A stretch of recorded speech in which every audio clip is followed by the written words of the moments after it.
My name is wael awar, and I am the founding partner of YY and curator of the National Pavilion of the UAE for the Venice Biennale 2020, along with my business partner Kenichi Teramoto. I am currently under lockdown in Montreal, Canada. I came here for a week and got caught in the travel bans and airport shutdowns. We live in a surreal time in which social distancing is the right thing to do. Hashim Sarkis's title for the Venice Biennale, How Will We Live Together, could not be more spot on. I am sure no one would have agreed the answer to be separated. What if COVID-19 is nature coming back at us for all the social injustice that we have caused it? Some theories say nature balances itself in order to protect itself. Who more than us are a threat to nature and to become its target? The natural order has brought us to a halt, maybe giving us a chance to reflect. The worst thing that could happen is us coming out of this with no change. It is time for us to re-question our systems and reset our ways. We need to seek new ways in which social distancing cannot be the new norm. For the National Pavilion of the UAE, we are researching and investigating local renewable materials that could replace Portland cement. Interesting facts on Portland cement.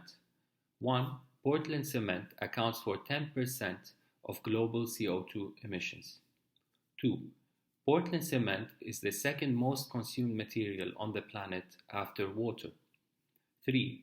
Portland cement has a 1-to-1 ratio of mass to CO2 emissions, meaning that 1 ton of cement releases 1 ton of CO2, and 1 ton of CO2 needs 25 years to be absorbed by a typical hardwood tree.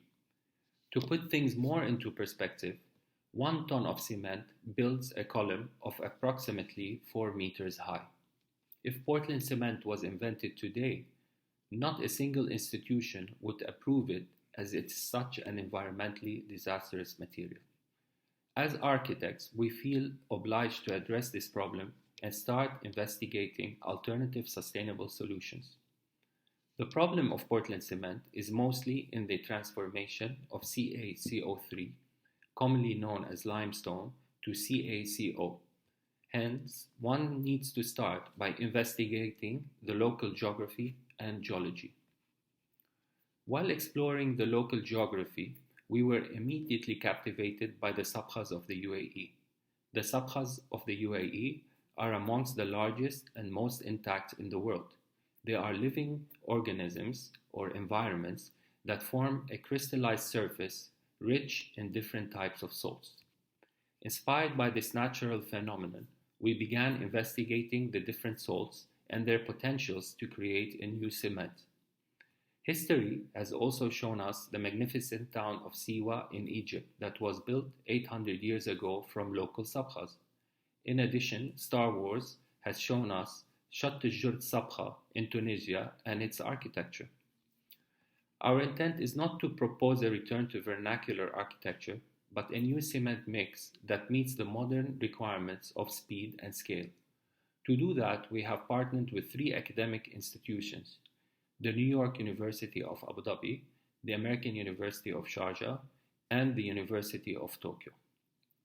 With the New York University of Abu Dhabi, we started collaborating on experiments to extract certain salts from the waste brine of desalination that could be used in the new cement mix. Having learned from the sabkha crystallization mechanism, we focused our experiments on a controversially abundant byproduct to seek the extraction of its minerals. We most certainly intend to prevent sabkhas from being exploited and to preserve them. The UAE is the 3rd desalinator in the world after KSA and USA.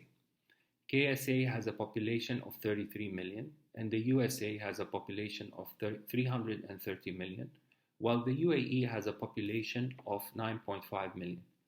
The GCC accounts for 50% of global desalination. The waste brine then gets thrown back into the Arabian Gulf, causing an increased salinity and an environmental disaster.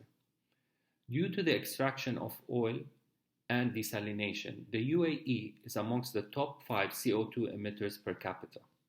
The government, with tremendous effort, has reduced CO2 in the past 10 years down by 20%. We proactively seek to assist in further enhancing and supporting in the necessary efforts to create a sustainable future. What you see in our laboratory at Asserkal space is this journey of exploring sabkhas in the UAE and experimenting with different salt minerals to find a new sustainable construction material.